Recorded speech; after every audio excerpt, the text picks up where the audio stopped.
There are two categories of news. Let me take on the first one that has to do with us, CNN.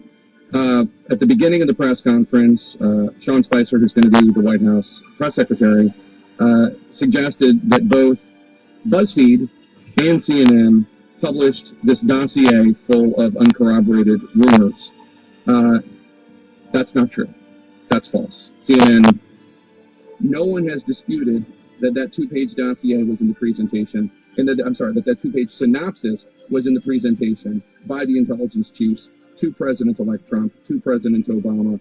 We have been asking now for more than half a day, for several hours before we went with the story, for a comment from the Trump campaign. What I suspect we are seeing here is an attempt to discredit legitimate, responsible attempts to report on this incoming administration with irresponsible journalism that hurts us all, and the media going forward should keep that in mind. So that's one, just to get that out of the way. You're referring specifically to BuzzFeed. Yeah, it's irresponsible to put uncorroborated information on the internet. Breaking news here from Inspa News. It has just been reported that the 400-pound man that Donald Trump referred to in his debate has been captured on video hacking, and this is a tape, we're not sure of the date, some months ago, but hacking into Hillary Clinton's bathroom server. I mean, it was just protected by a Gmail account. And according to WikiLeaks and Julian Assange, Podesta responded to a really low-end phishing scheme that a 14-year-old could have done and gave out his password to the phishing schemer. So, I mean, these people left themselves vulnerable. Why in the world they want to blame the Russians when the Russian intelligence agencies had nothing to do with it? Look, they're trying to get sanctions lifted off their nation.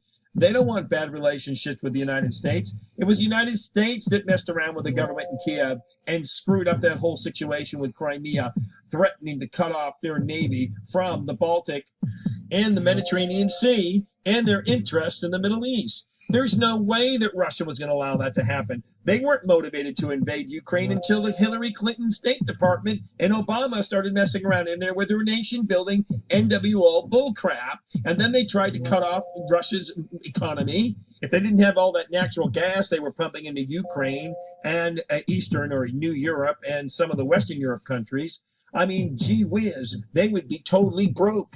I mean, this administration of Obama's tried to destroy them. And of course, they wouldn't want Donald Trump. I mean, why wouldn't they want Hillary Clinton to win? I mean, they pushed her around for 4 years when she was SOS, and they pushed Kerry and Obama around even more for 4 more years. I mean, they've had 8 years of pretty much doing whatever they wanted. And then, of course, Obama and Hillary and Kerry opened themselves up by, again, toying with the government in Kiev, like we'd want the Russians toying with the government in Montreal or something. Give me a break.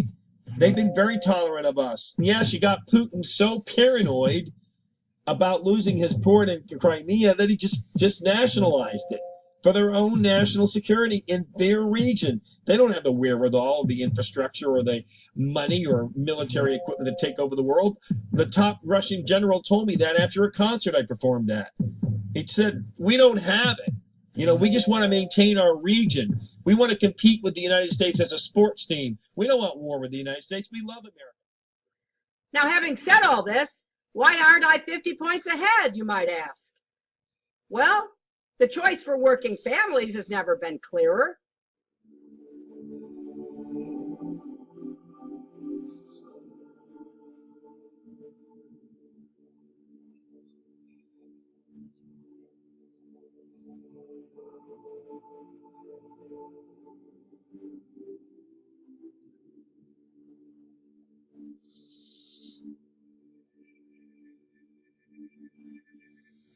So here we go. Here's John Brennan, director of the CIA, and you can see he's a little concerned. His countenance looks down, his mouth turned down, he's blinking in the lights. He looks stressed out to me. He doesn't look very happy, and I wouldn't be happy either if for 8 years I did nothing but try to undermine America's prowess in the world, destroy the Middle East, leave a vacuum there for ISIS to fill, watch literally hundreds of thousands of Jews, Christians, and Yazidis get massacred and displaced, killed, their women raped, their children killed, their families killed, pastors torn out of churches and burned alive in front of their families, and then the entire congregation beheaded right there in the streets in Mosul. And for the first time in 2,000 years, there's no Christians anymore in Mosul. So, I mean, look at this guy. He's got a lot of guilt, obviously. He's not a happy man. He's got a lot of blood on his hands. He and Hillary and Obama and Kerry and all of those godless, un-American traitors that ran this country for the last 8 years. And a lot of Christians, Jews, and Yazidis lost their lives in the Middle East for it. And those kids in the Paris Babylon concert hall, they lost their lives. Come on, let's look at the domino effect here. They caused that refugees crisis by withdrawing all of our troops, creating what they knew was a vacuum. They knew ISIS would take over $70 billion in U.S. military equipment. Give me a break. These guys are liars. He acts like he had nothing to do with the fall of Aleppo, with all the...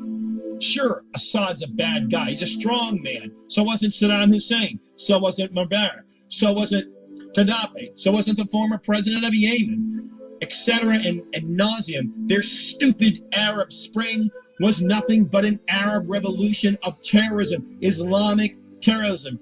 They supported and funded radical Islamic terrorism, which led to many deaths, which led to the furtherance of the ideology, which emboldened the radicals. And Obama's got the gall to say that he's not for radical Islam. This is disgusting.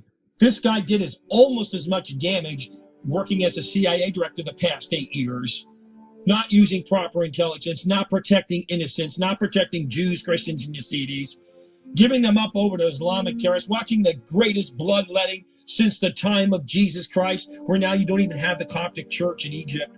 Sure, they gave up Mubarak. Yeah, it was at least a stable society. The people over there were, playing chess and smoking their hookahs and gossiping on the streets and trading in market, selling melons and all that stuff, that goes on in Arabia. I love it.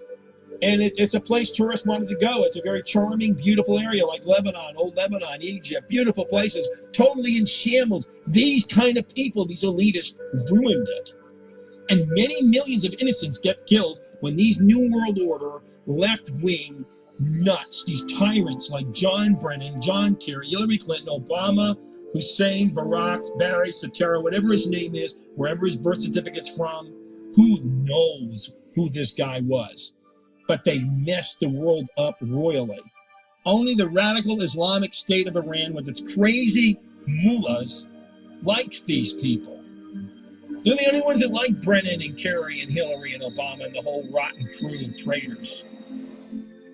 The other countries don't like them. Saudi Arabia, the people in Yemen, the people in Egypt, the people in Libya. That whole place has been thrown into poverty, chaos, and bloodletting with radical Muslim groups going around, killing whoever they want, raping whoever they want. Thank you, Hillary, for your Arab Spring. Thank you, Morzai, and CAIR. That's capital C-A-I-R. Like we care about America or Christians or Jews. Like we care about killing you and destroying your society, but we're going to practice taqiyya.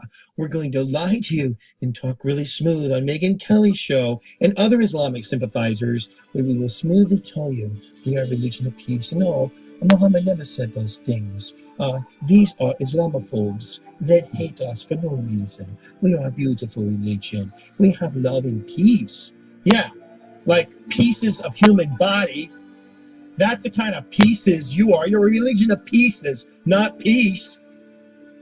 You can't get around the Quran, chapter 5, verse 33, and 9, verse 29. Read it. Anyone can read. Just take those two texts. There are many more. All you need is those two. It doesn't take 12 poisons to kill a person. 1 is sufficient. 2 is overkill. And those 2 are right there forever. The founder said, kill the infidel, slay the Jewish pig and Christian ape wherever you find them, for God's sake. And then he said, if you leave the Islamic faith, this is how we keep your church membership going. If you leave our church, we're going to kill you. What is that? I'm Italiano. And even the mafia doesn't do that. They let some people out to get legitimate businesses, but not the Islamics. Oh my goodness. You leave their church, you talk about keeping your church membership. Those people don't lose many. Once they win you, once you're in, if you leave, you're a dead person, according to the Quran. No, I'm not saying all Muslims ascribe to that. All Muslims follow that, but those aren't really true Muslims. The fact is, the really true Muslims that live like Muhammad and Khalid, and those guys way back when in the 600s, 7th century, they lived violent. They, kill people. They force Christians and Jews to pay a tax, or they kill them, whatever. That stuff, that's the stuff of original Islam. That's real Islam.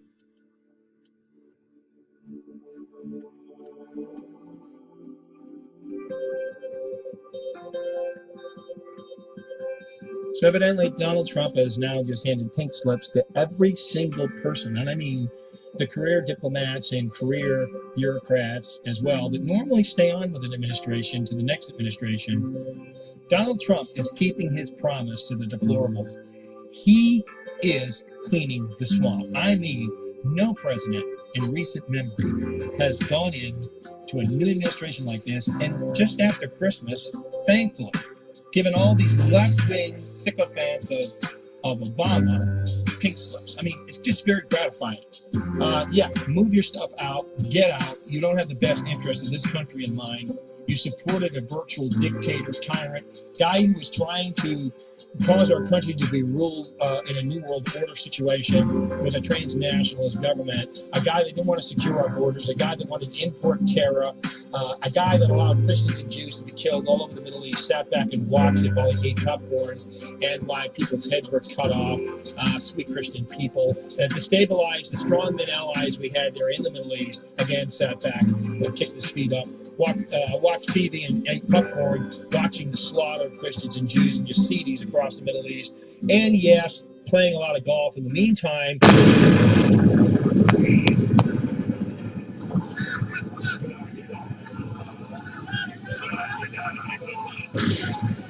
This is a war of civilizations. I know that Hillary Clinton and others have tried to downplay that, but in fact, it's been a war of civilizations since 630 AD. So who are they kidding? This is a pernicious ideology that wants to take over the world, and we as Americans need to stand up against it for freedom, tolerance, love for all. For not all nations are equal in their values. Not all nations ascribe to the same freedoms and liberties Judeo-Christian principles of this country exceptionally stands for.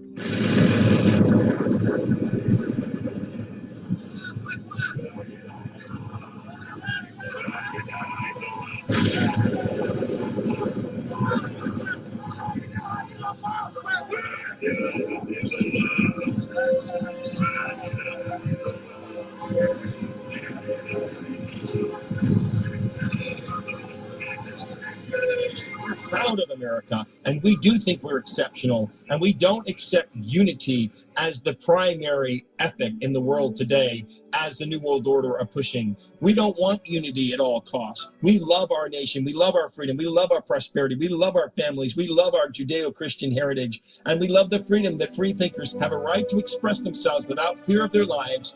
Yes, we love the liberties that this founding fathers gave us in this country. Our founding documents are beloved and sacred to us.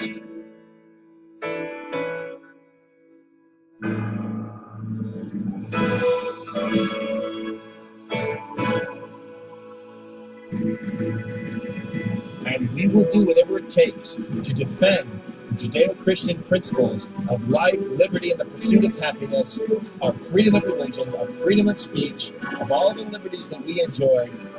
We will defend them here at home and abroad, and we are not ashamed of what we stand for. And yes, our military is mighty, and we will send them forth as the teeth of freedom. They will defend the rights of Christians and Jews and Yazidis and all manners of people around the world that have the right of liberty and the pursuit of happiness. We will not falter. We will not fail. Eternally vigilant is America to defend freedom. Freedom. Freedom forever. Freedom from the whole world. We will defend it at all costs.